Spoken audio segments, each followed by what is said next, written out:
हाँ जी, नमस्कार। मैं संदीप सुड्डा आपका हार्दिक स्वागत करता हूं आपके अपने YouTube channel Hindi with Sandeep Sudda पे। आज अपने भारतेंदु युग की प्रमुख प्रवृत्तियों का अध्ययन करेंगे। वही भारतेंदु युग जिसे डॉक्टर नगेंद्र ने पुनर्जागरण काल के नाम से संबोधित किया था, वही भारतेंदु युग जिसके नाम से एक क्रांति आ गई थी, वही भारतेंदु युग जिसके नाम से जिस व्यक्तित्व के भारतेंदु हरिश्चंद्र के नाम पे एक युग परिवर्तन हो गया था। सारी की सारी विशेषताएं जो रीतिकाल की विशेषताएं हैं उसके बिल्कुल उल्टी विशेषताएं, उलट विशेषताएं।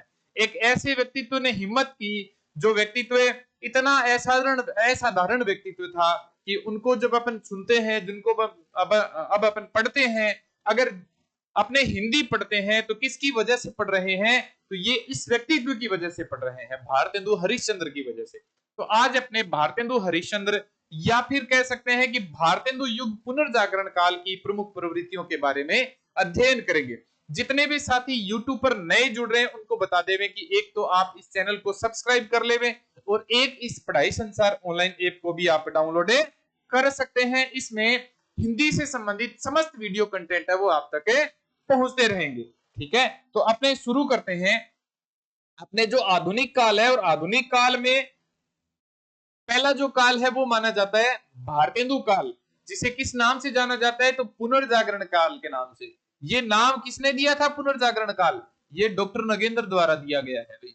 किसके द्वारा दिया गया है? तो ये डॉक्टर नगेंद्र के द्वारा दिया गया। इसमें सबसे बड़ी विशेषता देखो, राष्ट्रीय चेतना की अभिव्यक्ति मिलती है। ठीक है, इसमें राष्ट्रीय चेतना की अभिव्यक्ति मिलती है क्योंकि रीतिकाल था, तो रीतिकाल में मूल तौर से अगर देखें तो रीतिकाल में लोक मंगल की कामना का अभाव पाया जाता था। इसके कारण रीतिकाल का पतन हो गया। रीतिकाल का क्या हो गया था? तो रीतिकाल का पतन हो गया। क्यों हो गया? लोक मंगल की कामना का उसमें भाव नहीं पाया जाता था। तो इसमें राष्ट्रीय चेतना की अभिव्यक्ति मिलती है। लोग जागरूक हुए राष्ट्र के प्रति, राष्ट्र की रक्षा के प्रति, राष्ट्र को स्वतंत्र कराने के प्रति ये जागरूक हुए। अंतर विरोधों का साहित्य मिलता है। ये सबसे बड़ी विशेषता है भाई इनकी, अंतर विरोधों का साहित्य मिलता है। अब उस समय के जो कवि थे भारतेंदु हरिश्चंद्र और उनकी जो मंडली थी, वो मंडली राष्ट्रभक्ति में तो लिखा ही करती थी, लेकिन कई कई जगह उनमें कह सकते हैं राजभक्ति भी मिलती है। देशभक्ति, राष्ट्रभक्ति और राजभक्ति के बीच में द्वंद्व मिलता है ये। ठीक है, ये देशभक्ति और राजभक्ति के बीच में द्वंद्व मिलता है। राजभक्ति जैसे भारतेंदु हरिश्चंद्र ने कहा था, पूरी अमी की भरी कटोरिया सी चिरजीवो रहे विक्टोरिया रानी। पूरी अमी की भरी कटोरिया सी चिरजीवो रहो विक्टोरिया रानी। तो इसमें क्या मिलती है? तो इसमें राजभक्ति मिलती है। राजभक्ति कम है, राष्ट्रभक्ति या देशभक्ति ज्यादा है इसमें।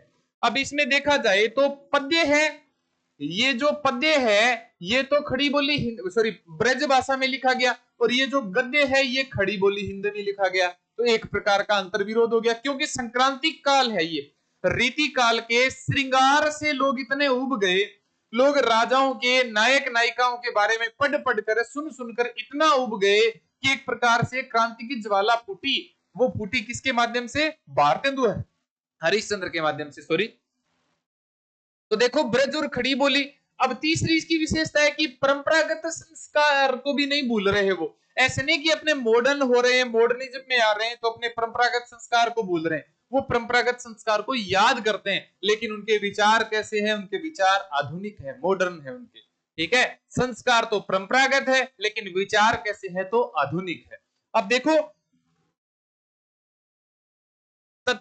तकात भारतेंदु हरिश्चंद्र नर प्रकृति के कवि माने जाते हैं, अर्थात उनमें जो श्रृंगारिकता मिलती है, उसमें प्रकृति चित्रण मिलता है, वो बहुत कम मिलता है, न्यूनाधिक मिलता है।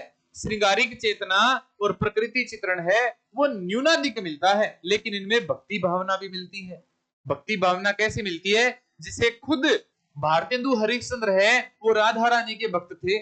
खुद भारतेंदु हरिश्चंद्र किसके भक्त थे? तो राधा रानी के भक्त थे। तो भक्ति भावना मिलती है, वो सगुण की भी मिलती है और कई कवियों में निर्गुण की भी मिलती है।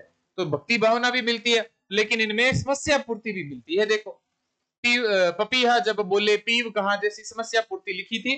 तो समस्या पूर्ति या मनोविनोद के लिए प्रसिद्ध थे ये इसमें क्या करते थे? समस्या पूर्ति में सामाजिक समस्याओं का चित्रण करते थे। पपीहा जब पूछे है पीव कहा, तो ऐसे नहीं है कि पपिया पूछ रहा है कि मेरा पिया कहाँ है, ऐसे नहीं है। वो सामाजिक समस्याओं का चित्रण कर रहे हैं। लेकिन सबसे बड़ी विशेषता देख लो, पद्य में या काव्य में तो ब्रजभाषा, लेकिन गद्य में खड़ी बोली हिंदी का प्रवर्तन, यह सबसे बड़ी क्रांति थी। सबसे बड़ी क्रांति थी ये। गद्य में खड़ी बोली हिंदी का जो प्रवर्तन है, ये सबसे बड़ी क्रांति थी। क्योंकि इससे पहले भाषा कौन सी चल रही थी, या तो ब्रज चल रही थी या फिर अवधि चल रही थी। उसके स्थान पर खड़ी बोली हिंदी का प्रवर्तन किया गया था। वो पहली बार कब किया गया? आधुनिक काल में, भारतेंदु हरिश्चंद्र युग में किया गया था। ठीक है ना। ये इनकी विशेषताएं जो आपके एग्जाम के लिए बहुत महत्वपूर्ण विशेषताएं हैं, जरूर एग्जाम में एक बार इनको पढ़ के जाना। मिलते हैं अगले वीडियो में द्विवेदी काल की प्रश्नों को लेकर, द्विवेदी काल की प्रमुख विशेषताओं को लेकर। ठीक है ना। धन्यवाद।